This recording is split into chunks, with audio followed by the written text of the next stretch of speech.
I believe, a certain town or two areas in that. Next slide, please. Yeah. Mr. Chair, allow me to refresh the memories of our distinguished colleagues here on a victim who was murdered in Cebu. I think the name is Christine Silawan. Previous slide, please. Okay. Nabigla po ang sambayan ng Pilipino dahil isang batang babae na napakaganda. And of course, the mother who was really grieving, the neighbors and the families grieving, wanted justice for this victim. And to refresh your memory, Your Honors, naging malaking issue po ito sa Cebu. But it was a puzzle why she was skinned, why the body looked like that. And the PNP came into the picture. When the PNP came into the picture, nagsagawa po sila ng sariling investigasyon and hindi pa po nalalaman kung sino ang may gawa nito. But apparently, again, in your station, distinguished officials of our giant network, Mr. Chair, distinguished colleagues, out of the blue, there was an expert who was claiming to have conducted autopsy on the victim. Can you please flash the next photo, please? The next slide. Next slide, please. Okay, that's the victim there in the middle. Meron pong isang bata na nasa gilid. At kung titingnan niyo po, napakakawawa nung batang ito. This is actually the boyfriend of Christine Silawan. Siya yung unang naituro dahil siya yung nakita na huling kasama. Pero minarapat ng karamihan na hindi ito tutukan dahil tiningnan muna at hinintay muna yung investigasyon. I don't know what the attitude has been formed. Pero minsan kasi kapag malaki ka na, gusto mong palagi kang nauuna sa balita. And sometimes, I am not blaming the officers and the management of ABS-CBN. Siguro minsan pag sobra na tayong malaki, hindi natin nababantayan yung mga maliliit na bagay. But if we look at the situation, it has a huge impact on our people. The boyfriend was alleged to have been the murderer of this victim. But the PNP refuted this. The only problem here is that the PNP was not given the platform that you gave to Attorney Acosta and to Dr. Erwin Erfe, an expert that you always publicize in your station. I agree he is a doctor, but myself being a doctor, we all know that he is not a pathologist, nor is he allowed to perform forensic pathology. Ano po ba ang nangyari? Dahil sa malawakang pagbabalita, this innocent boyfriend of the victim, ikinulong, and at his young age, he cannot understand why, while he was grieving for the death of his girlfriend, he was also placed in prison, subjected to things we cannot imagine. Nangyari po ba ito dahil siya'y anak lamang po ng isang mahirap na pamilya? Nangyari po ba ito dahil siya'y isang probinsyano na hindi alam kung paano lumaban sa ganitong klaseng laban? Ikinulong po ang batang ito habang siya'y umiiyak dahil yung kanyang girlfriend ipinatay. The only link there, may nagsabing sila ang huling nakitang magkasama sa kumbento dahil sa Kristan yung boyfriend. But because the police investigation were pointing to a lot of blank walls, they tapped the NBI, opened, I believe, a cybercrime, the experts on cybercrime came into the picture and opened the Facebook of the victim. So much so that it led them to a possible suspect, a businessman who actually wanted, who had an infatuation with this young lady na mas may pera at mas may kaya kaysa dito sa boyfriend na mahirap. Ano po ba ang nakita ng PNP? Nakita na nanlaban yung bata, hindi po siya na-rape, at yung bilang mga eksperto po, ang sabi po ng ating ibang mga pathologists is that there is a possibility that the victim was left there for a few days at posibleng nakain ng kung anumang hayop or a stray dog. And that was the explanation. But there was seemingly a sensational news claiming, this was again claimed by the public attorney's office, which for reasons we do not understand, is almost always being given an exclusive coverage by your station. At ang sinabi nga nila doon, ina-rape daw yung bata, binuhusan ng asido. This was in contrast to the findings of the real forensic pathologist under PNP. Isa po ang epekto dito. Pwede pong mawalang bisa yung kaso dahil yung totoong eksperto hindi naman nabibigyan ng plataforma kagaya ng binibigay nyo kay Dr. Erfe. But what pained me here is that we have here a young boy who was already sent to prison, and the judge in Cebu found out that it was not supported by any evidence, and there was already in the custody of the police the victim on the left, the suspect on the left, who actually confessed to the crime. Pero pilit pa rin inilabas sa balita, so much so that the president gave a directive, yung batang yan, pag pinatay niya yung isang batang babae sa Cebu, ibalik sa kulungan yan. Of course, there was confusion because sometimes, if you're a very big, almost always, if you're a very big network, and if you come out in the open at sinabi niyong, ito ang kasalanan ng isang tao, naniniwala na po yung lahat. And I was looking at our national treasurer earlier, there was actually semblance in what he was saying. Yes, at the end, after several months, nalaman din yung katotohanan. Pero hindi na ito na ilalabas masyado sa balita. But will correcting the wrong that was mentioned before, will correcting the fake expert that you tried to portray as a forensic pathologist on television, will that correct the psychological torture that this young teenage boy underwent while in prison? Next slide, please. And that's it. Ito po palagi nating footage na nakikita po. Ang sinasabi ko po, pwede pong meron kayong mga rason.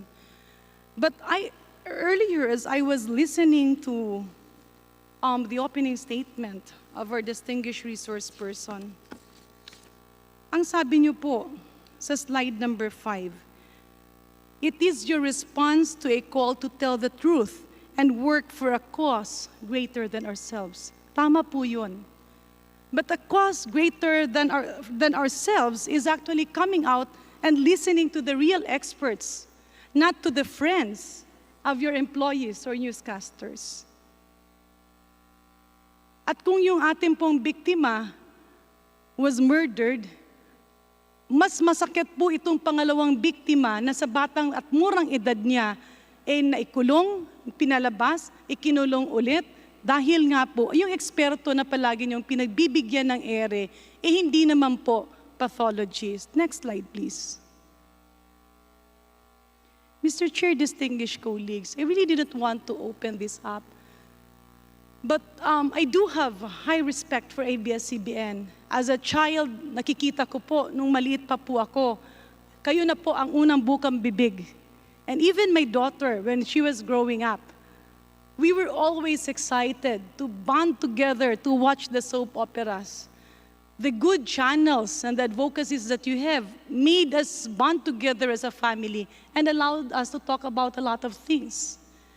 But as the years passed by, my eyes were starting to open to a few people whom I've known.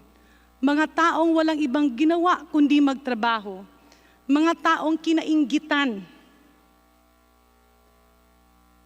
people who are not powerful. I'm really sorry, I'm just a little bit emotional because this person,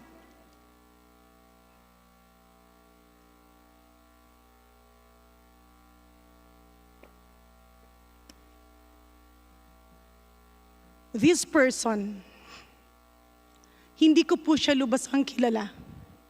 Nakilala ko po siya unang-una nung nagkaroon ng Yolanda.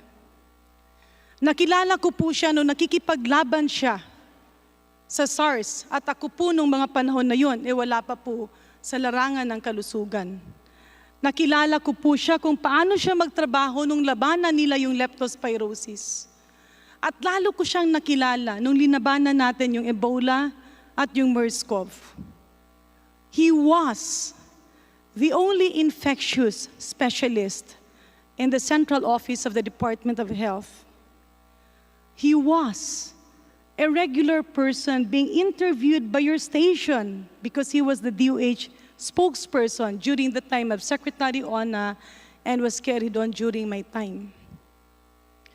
I'm referring to the former Assistant Secretary, Dr. Lyndon Lisuy. Lyndon was a jolly person. He dedicated his life to DOH despite all the efforts from the private sector. Next slide, please. Yeah. He was always the person who gave calm to everybody when there was a lot of fake public health news. This is the person who protected your network when the flesh-eating news came out in the open. Siya po ang lumabas at nakiusap na wag nang palakihin, and siya po yung kumausap sa mga pasyenteng may psoriasis, telling them that everything will be all right, that it was not the usual thing that happens. And who will expect that Lyndon will be victimized by the impunity that sometimes happen in a very big corporation? Next slide, please. Lyndon was not really in the limelight, but he was forced to, simply because we have a lot of pandemics, we have a lot of outbreaks, we have a lot of emerging infectious diseases. And that prompted him to work hard. Lalo't lalo na po, na sa buong departamento, he was the only one who agreed not to practice and instead focus on the Department of Health. Salamat.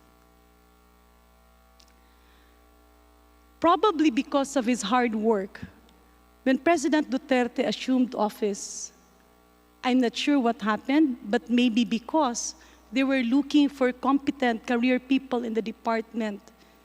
Director Lyndon Lisuy, who was not appointed as Assistant Secretary or Undersecretary during the previous administration, during the time of former President Aquino, by virtue of his being career and by virtue of his performance, he was appointed as Assistant Secretary.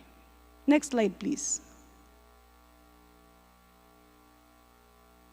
And that prompted him to work harder. But sometime in December, and even in November, although there were already a lot of intrigues about him being appointed, he was always cited as somebody who did not campaign for the president, as somebody who is not really, as somebody who was a spokesperson during the time of the former president.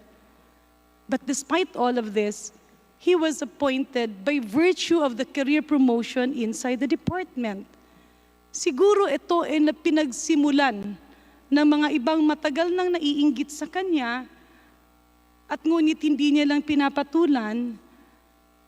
In one of your TV stations, I remember that fully because I was about to have dinner, and when I opened up DZMM, Secretary Duque was about to be interviewed, and a person who hated Lyndon for being appointed submitted a letter to Secretary Duque. Unfortunately, even before Secretary Duque had time to peruse over it in his office because Secretary Duque, just like all the other former secretaries of health, decided to tap Lyndon for infectious disease concerns and for emerging illnesses, and even as a spokesperson.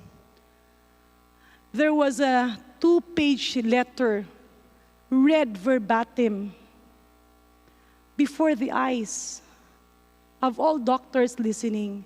Hindi lang yun. I just heard it later from colleagues that he had an ailing father who cannot sleep and who cannot eat without watching TV Patrol and without listening to DZMM. Yan po ang pangkaraniwan araw-araw. Yan yung ginagawa ng tatay niya. Yan yung ginagawa ng nanay niya.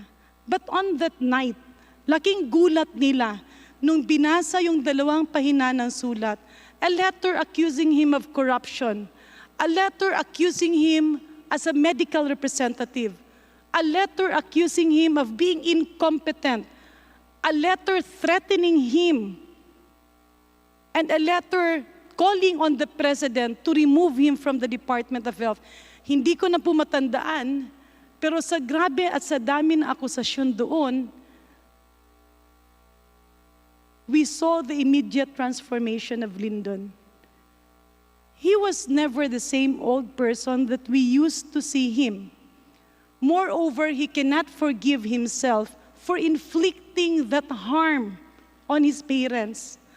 Alam mo yung palagi niyang bukang bibig na, kaya ko namang masaktan ang sarili ko. Pero yung masaktan yung nanay at tatay ko, dahil lamang po ako na-promote sa DOH, hindi po ba mas maganda na tanggalin na lang po ako bilang opisyal? But people were advising him not to give up. Why? Simply because he was the only infectious disease specialist in the whole department. And after that, he was always being ridiculed.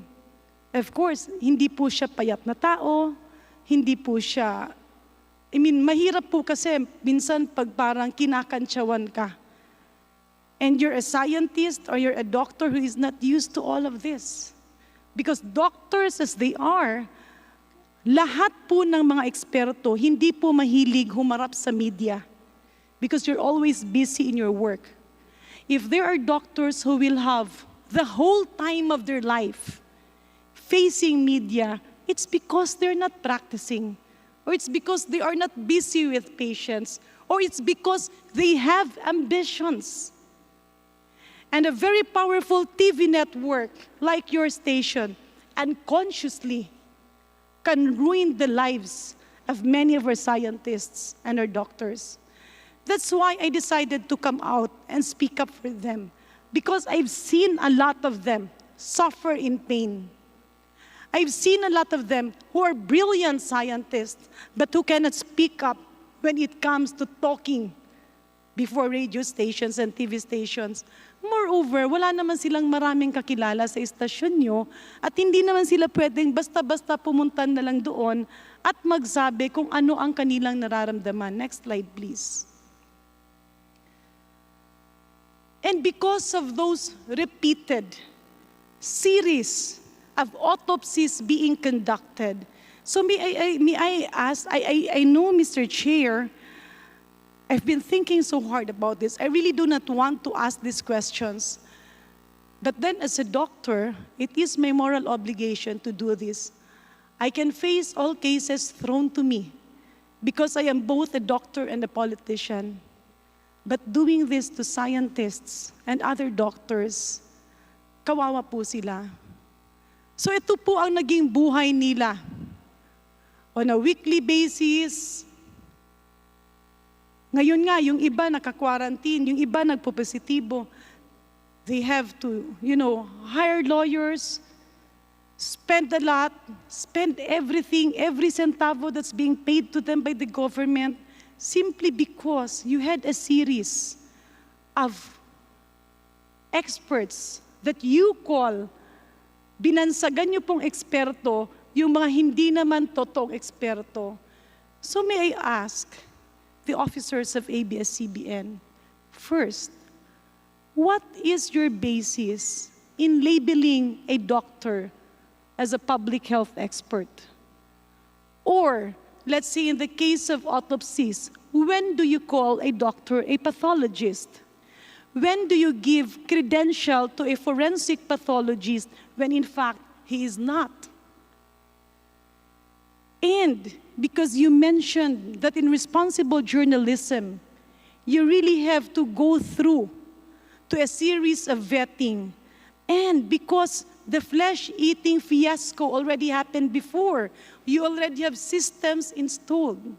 May I ask you, do you ever have an evidence, a statement from all the 21 countries, plus the United States of America, plus all the countries who are members of the European Union, who are currently using the Dengvaxia vaccine, maski isa lang po, meron po ba kayong nakitang ebidensya o papel man lang na nagpapakitang may namatay dahil sa Dengvaxia? ABS-CBN, maaari niyo pong sagutin yung 3-4 na katanungan na ipinukol sa inyo ng makapagbagdamdamin na si Congresswoman Janet Garin. Thank you, Mr. Chair, Your Honor. Your Honor, in our pursuit of the truth about Dengvaxia, we sought information from various sources, including experts, including officials, previous and present of the Department of Health. They gave us diverse opinions and observations about the vaccine and how it was selected to fight dengue in our country. We tried our best to do our stories in a fair and balanced way. But I do understand and acknowledge your concern about the use of non-experts. In fact, I myself received feedback that some of our commentators' interviews with non-experts tended to alarm people. And as a result of that, I acted on it immediately. And we dealt with the commentator as well. We also put an end to stories on Dengvaxia that tended to cause alarm among the general public, Your Honor. In relation to what happened with Dr. Lyndon Lisuy, Your Honor, pardon me po, hindi po ako masyadong pamilyar doon sa pagbabasa ng letter that was apparently complaining about him. However, let me just say this. We are a large news organization. Our news platforms have been integrated since several years ago. And sometimes mistakes were made. We are far from perfect. We acknowledge that we make mistakes, Your Honor, and we try our best to do everything to correct them in a timely manner.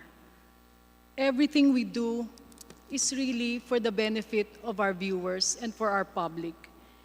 Wala pong mali siya doon. Kaya nga po, hinigpitan namin ang aming editorial controls para mapigilan ang mga ganitong pagkakamali. It is a continuing effort to improve our protocols and our processes, as well as to professionalize our ranks even more, Your Honor. Mr. Chair, distinguished colleagues, there were 3 phrases that struck me. First, the answer on timely manner. Second, no malice. Third, you consulted experts. May I inquire? Well, because when we talk about experts, we're not talking about personalities. We're talking about specialty societies, medical societies, and even the World Health Organization. So can you enlighten me? Or if you won't have time anymore, you can submit to us in writing. Sino po yung eksperto na sinasabi mo? You can just name the major expert that you have. Pangalawa, timely manner. Yeah, Mr. Chair, before that, just so we will not be deviated from the point of discussion. Sino po yung eksperto na sinasabi nyo? I cannot remember at the top of my head, Your Honor, but I do remember that we had several news stories that we aired in our various platforms on Deng Baksha that relied on officials of the health department at that time. However, I acknowledge that there were also non-experts interviewed during our commentary programs on radio, Your Honor. Yun po ang pagkakaiba nung mga content na nailabas po namin tungkol sa Deng Baksha. Do you have an advisor or a consultant who guides all your stations and your TV networks, whom to interview, whom not to interview? One of the public health experts that we consulted and provided us information to guide our editorial decision-making was Dr. Susie Mercado. That was the height of the Deng Baksha controversy, Your Honor. Mr. Chair, distinguished colleagues, I know Susie as a doctor. What made you choose her? I mean, I don't want this to focus on her. Ang tinitingnan po natin ay yung action po ng inyong network. Sa dami-dami po ng doktor sa buong Pilipinas at sa buong mundo, bakit po kailangan lahat ng mga usapin sa kalusugan ay kailangan nanggagaling kay Dr. Susie Mercado? Siya po ba isang infectious disease specialist? Did she ever practice in vaccinology? Did she ever handle an outbreak or a pandemic? Your Honor, no. She was also advising us on other matters related to public health at that time because we gave the issue of health attention in our news programs, Your Honor. Yun naman pong ibang eksperto ay ginawa po namin ang mga interviews sa aming mga news programs, Your Honor, and in the news reports. Yeah, Mr. Chair, if I may, mismo yung pagpipili nyo ng isang tao, I don't have anything against Susie Mercado, but on my case, I would say that no doctor holds the expertise of many. Kasi kung ang sinasabi nyo po, dun sa slide presentation nyo kanina, is that the true, ang katotohanan at paglilingkod sa bayan, ang layunin ng bawat mamamahayag. Hindi po ba na kapag kayo pumipili ng iisa lamang pong tao who will tell you, advise you, or dictate to you, hindi po ba sa gagawin yung ganyan, ang laki ng posibilidad na kung meron siyang personal na kalaban or meron siyang galit sa isang tao, magkakaroon ka ngayon ng pag-aaway-away among doctors because a giant TV station should have went through the Philippine Medical Association, or even get the official statements. I mean, we know, of course, that she was interested for the WHO regional director post. And the WHO regional director post needs a lot of backing from the government. Mr. Chair, I believe I still have two more major issues that we'd like to handle. Pero ang ipinapakita lang po natin dito, kapag pala yung ABS-CBN, merong taong kinuha, at yung tao na yun, may galit sa'yo dati, o may galit sa mga tao sa departamento, o may galit sa pagbabakuna, o hindi mo na pagbigyan dati, and it will be like their time to pay you back simply because they have a huge TV network against their back. Nakawawa naman po ang taong bayan. Mr. Chair,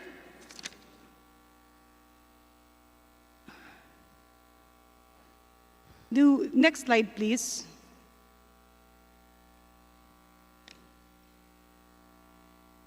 Earlier, Mr. Chair, I had one question to ABS-CBN. Ang sabi nyo niya is you do extensive research. You consult diverse officials. We have the Philippine Medical Association, the umbrella organization of all doctors. Under the banner of the Philippine Medical Association, we have various organizations, both specialists and non-specialists. Bakit po ba?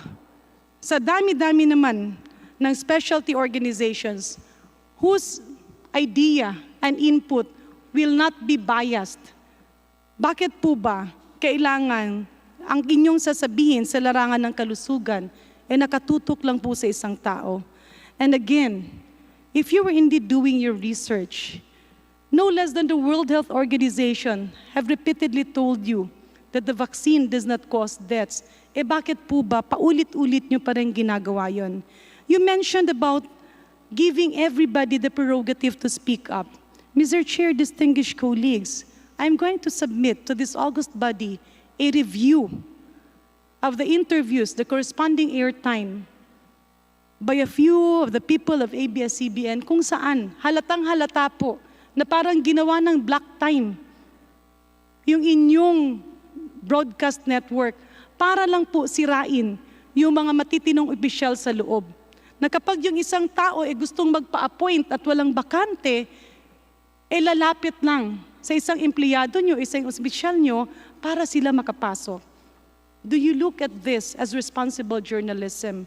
And moreover, you mentioned timely manner. Ilan po bang otopsiya ang nakandak muna ni Dr. Erfe bago nyo ito hininto? And how long did it take you? A few days? A few months? Because if my memory recollection tells me right, hindi nyo po ito hininto hanggang nawalan na lang ng gana yung taong makinig. Mr. Chair, my last public health concern here. ABS-CBN should have been a very responsible network. Nakasaad po sa kanilang franchise agreement as contained in Republic Act number 7966. Responsibility to the public. You should conform to the ethics of honest enterprise. You should not disseminate or deliberately disseminate false information or willful misrepresentation to the detriment of the public interest. Ano po ang ginawa nyo? Araw-araw, si Dr. Erfe, kaharap ang sambayan ng Pilipino, may dugo na autopsy. Una, autopsies should not be conducted by non-experts. Pangalawa, naglabas po ng hinaing yung Philippine Society of Pathologists, the umbrella organization that holds the expertise to this. At ang pakiusap nila, please do not tolerate this. But it fell on deaf ears, Madam Speaker, Madam Resource Person. At ang sabi nga nila paulit-ulit sa inyo, bakit hindi nyo pwede itong gawin? Because as pathologists, they have been taught to strictly observe the confidentiality of the autopsy process and to respect the mortal remains of the patient. Not only that, it was very prominent in your series of exclusive interviews and exclusive shows that media men were filming the actual autopsy examination. Never have we paraded as doctors the organs of the autopsy cases we have done in public, dripping the blood. Not only was that inhumane and disrespectful to the dead, it was also dangerous on the part of the media people who were exposed to possible viruses and bacteria that may be present in dead bodies. Kailangan nyo po kasi talagang alagaan yung inyong mga empleyado dahil lang po ba kailangang makascoop, papupuntahin nyo sila at ipaparada nyo sila. It is tantamount to a public health menace. And Mr. Chair, distinguished colleagues, this was the cause of vaccine coverage plummeting. Now that you have heard from all over the world that viscerotropism and neurotropism does not exist in the so-called victims that you were calling. Kasi paulit-ulit po kaming reaching out to your station. The others listened, but ABS-CBN, because you're a big conglomerate and you're a giant, our voices fell on deaf ears.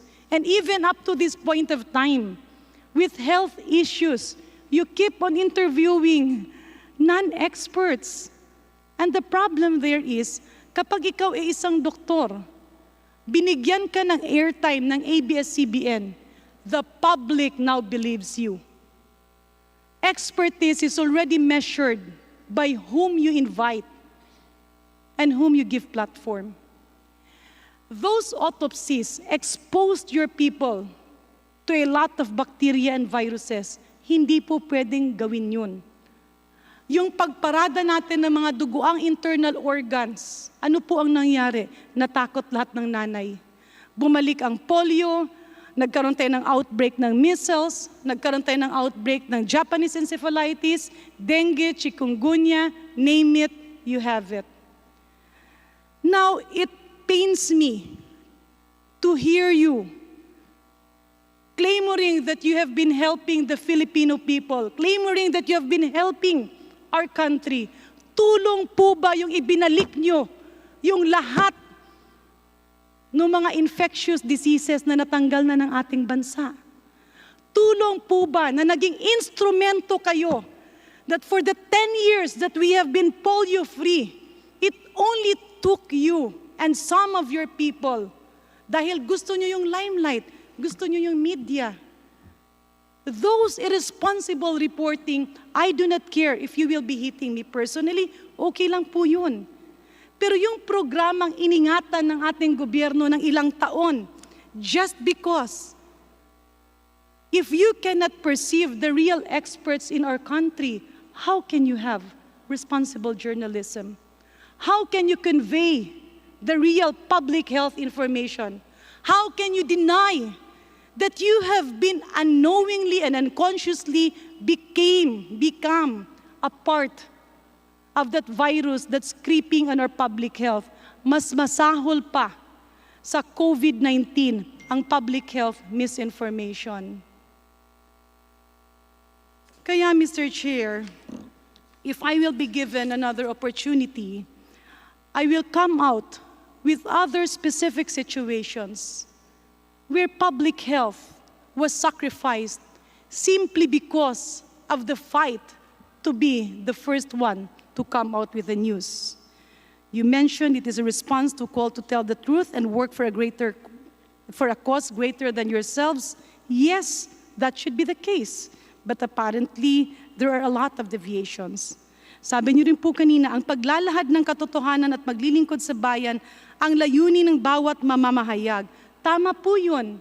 Pero paulit-ulit po nananawagan yung mga doktor, why don't you focus on specialty organizations? If you talk about psoriasis, call the Philippine Society of Dermatologists and they will give you a person. If you talk about autopsies, call the Philippine Society of Pathologists and they will give you facts and not fake experts. If you want to know about public health, you have PCP, you have internists. You cannot just call people simply because they are your friends. Because responsibility is not all about friendship. Responsibility is all about standing by the mandate that was given to you by our government. Mr. Chair, I know nagalit na po, wala na po akong oras. I really would have to enumerate other illnesses that has been sacrificed by the claimor to be on top in terms of bringing news to our people. At uulitin ko po, napakarami po ng mga mababait at mga galing tao sa ABS-CBN. But if the management insists to be deaf, mute, or blind to the realities on the ground, you cannot say that your heart is for the people if you will only take care of officials. You cannot say that your heart is for the people if you cannot let our lowly brothers and sisters speak up and be heard. You mentioned at the company level you have an independent network ombudsman that receives, investigates, and makes recommendations on complaints against news personnel. And these recommendations are acted upon by the head of news in a timely manner. If this was done in a timely manner, all the gains that we have for the past 25 years could not have been drowned just because of irresponsible journalism. Mr. Chair, I thank you for the indulgence and the perseverance. I hope I will be given the next opportunity to touch on other public health programs that have been ruined simply because responsible journalism is cloaked with a desire to be on the top. So let me just ask this direct question, and I do hope you will not take it against us, doctors. Kasi ang pakiramdam po ng ating mga doktor, ang pakiramdam po ng ating mga scientists at the Research Institute of Tropical Medicine, the doctor whom you have been lambasting because she was the principal investigator of the vaccine, is the same doctor that made the BCG, the vaccine you are using for your TB, for your children against TB. They are the same scientists, Filipino scientists, that did polio. They are the same scientists who did the vaccine on measles. They are the same scientists who are actively developing the vaccine on HIV. They are now the same scientists being tapped to develop COVID vaccine. Pero ando dun yung takot, ando dun yung kaba. Kasi alam nila kahit magaling sila sa larangan ng kalusugan, pagdating po sa media, wala po silang panahon na makipagkape-kape at mag-PR sa inyo kasi wala silang kakayanan at wala po silang ganun kalawak na oras para gawin yon. To Mr. Katigbak, whom I respect so much, I hope you can answer my question truthfully, honestly, and as a Filipino. Ginamit niyo po ba ang Dengvaxia para mapalapit at akala niyo ay mapapalapit kayo kay Pangulong Duterte by hitting the previous administration? Hindi po, Your Honor. Will you commit that you conduct an investigation? By the way, Mr. Chair, pasensya na lang po. I remember, I tried to always erase this on my mind because I don't want to be a bitter person. But I remember when I was heavily challenged as a doctor, and I was criticized because I'm from the province and I'm not from Manila. I accepted all of that. But what pained me is that you gave me an instance to answer before DZMM. At doon po natuwa ako. Dahil in-interview ako, nung umagang yun, nagbigay ako ng sagot at sabi ko, I will prioritize this. I will answer this. Because with all the controversies, I have to rush. We had to rush my father to the hospital dahil na-stroke siya sa sama ng loob. And when that happened, ang sabi ko sa sarili ko, talaga naman pala na dapat hangaan ko yung ABS-CBN. Because after all the months of the lies and the unfairness, you gave me 30 minutes of time in DZMM to be interviewed. At doon ko sinabi ang buong katotohanan. But when I reached the hospital bed of my father who was being transported to the ICU, he was looking at the TV, he was crying, and he was telling me, ano yung nangyayari? Because on your TV Patrol News, it was all over the headline, GARIN apologizes to Dengvaxia parents. I did everything to call your station. I was in touch with all the people that we can call dun sa mga numero ibinigay nyo. Kasi hanggang sa ANC, paulit-ulit yon. At ang sabi ko, pwede bang wag nyo na munang ibalita yon? Because it's not true. And I told them, just give me time. Para lang yung tatay ko, mamatay man siya o makasurvive man siya, hindi niya dalhin sa pagkamatay niya yung sama ng nararamdaman niya because he heard me when I was being interviewed. And if you can prove in that interview that I did apologize for the Dengvaxia program, I will immediately resign from Congress. Napupudpud na po yung daliri namin. Kasama ko yung aking mga kapatid at nanay sa kakatawag. But it fell on deaf ears. It fell on deaf ears. I just wanted to ask you, at isa lang po yung tanong namin. Ang sabi namin, when did you have that interview on TV Patrol? Naka-headline pa. And your people were telling me, ay hindi po. This is from the management. This is from the management. Mr. Chair, distinguished colleagues, I will not be personal on this. It is enough for me that what happened to me will not happen to other doctors. I might be privileged enough because I have my mandate and the people in my district who have known me and who will not believe in the lies, even if it will be ABS-CBN peddling this. But I am worried that if this will be done again to the other doctors and the other scientists or to the patients who are discriminated, ano po ba ang laban nila?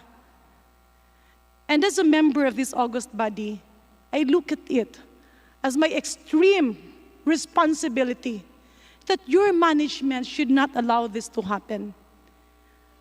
Sir, moms, please review my interview on DZMM. I can give you a tape. And then go into TV Patrol on the same day.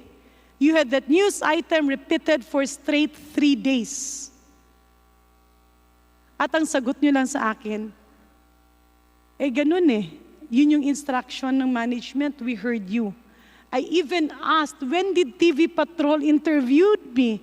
Because I was just in that hospital taking care of my father who felt very bad that the TV station that he looked up to since he was young was the same TV station who will be an instrument of a few people who were not happy. If you are part of the executive, when you become a secretary, a member of the cabinet, you cannot please everybody. There are tough decisions that you have to make. And there were a lot of tough decisions that I had to make because we had to cleanse DOH from corruption. There were a lot of tough decisions we had to make at FDA. At marami po kaming ginawang desisyon para linisin ang PhilHealth. But if your TV station will be allowed to be an instrument of a few people who would like to be appointed, or a few people who would like to win in an election, or of a few people who are not really experts but who are pretending to be experts, or a few people who will get back at us because their businesses were ruined because we have to put systems. Ngayon, ang daming nagrereklamo sa DOH. But did you ask them why they cannot move? Because they are afraid of ABS-CBN. Gustong-gusto ng mga doktor na gumalaw. Gustong-gusto ng DOH na gumalaw. Pero bawat galaw nila, bawat desisyon, bawat gawin nilang tama, ang bukang bibig nila, baka malindon lisoy kami. I do hope, Mr. Chair, distinguished colleagues, that the management of ABS-CBN will look into this. Kasi kung mabigyan po natin sila ng prangkisa, at narinig ko po sa ilang kasamahang natin, ayaw natin mawalan ng trabaho ang ating mga kababayan. Ayaw nating ipitin ang isang malaking negosyante. We are all one with this. But if protecting a business conglomerate would mean tolerating the lies on public health, would mean tolerating the fake experts that you continuously interview on your station, then we have to stand up. Even if we lose this vote, I have to stand up. I have to convey the sentiments of our doctors, because not every doctor is given the privilege to sit in Congress. Not every doctor is privileged to be a mother. And as a mother, and as a legislator, and as a vaccinologist, I can sacrifice my political post if only I have to stood up by the Hippocratic oath that I have always agreed upon. At patuloy ko pong tatayuan at gagawin ang nararapat para sa mga bakuna dahil vaccination saves lives. And now we are in this mess. Now we are in this pandemic. This pandemic is already a big problem. Pero ang hindi nasasabi, for once in the history of vaccination, when measles, mumps, and rubella vaccine was ruined because of a fake expert who went to the US, who is from the UK. Ano po ang ginawa ng UK? Ano po ang ginawa ng Amerika? Ano po ang ginawa ng mga media? They came out with the truth. And that doctor, tinanggalan ng lisensya. Pero dito sa atin, pag merong gustong magpasikap, gustong magpa-appoint, all you have to do is approach a reporter from your station, befriend him, and then they will have the luxury of time, the luxury of a big conglomerate, the luxury of being called an expert simply because you allowed them to be. Mr. Chair, distinguished colleagues, even up to this point of time, I still don't know whether to vote yes or no. I'm still thinking. My vote might just be one vote. Maliit lang po ito.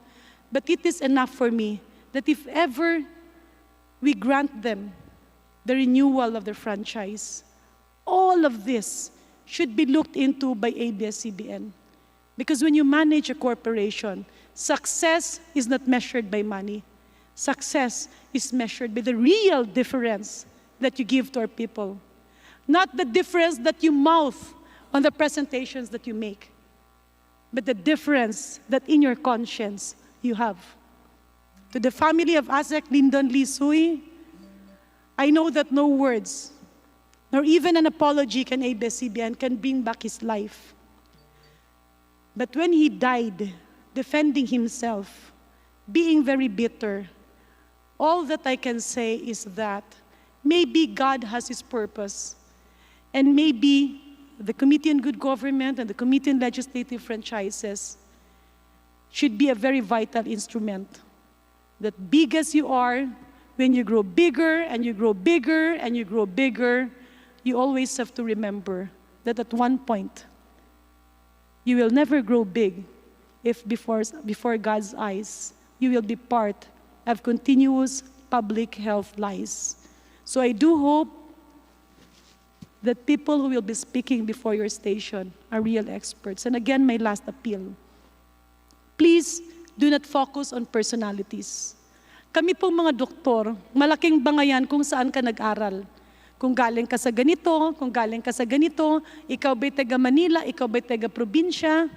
That is why in some countries and in many countries, the Secretary of Health, the Minister of Health is a non-doctor. Because the countries do that so that the sitting Ministry of Health will be neutral, no biases.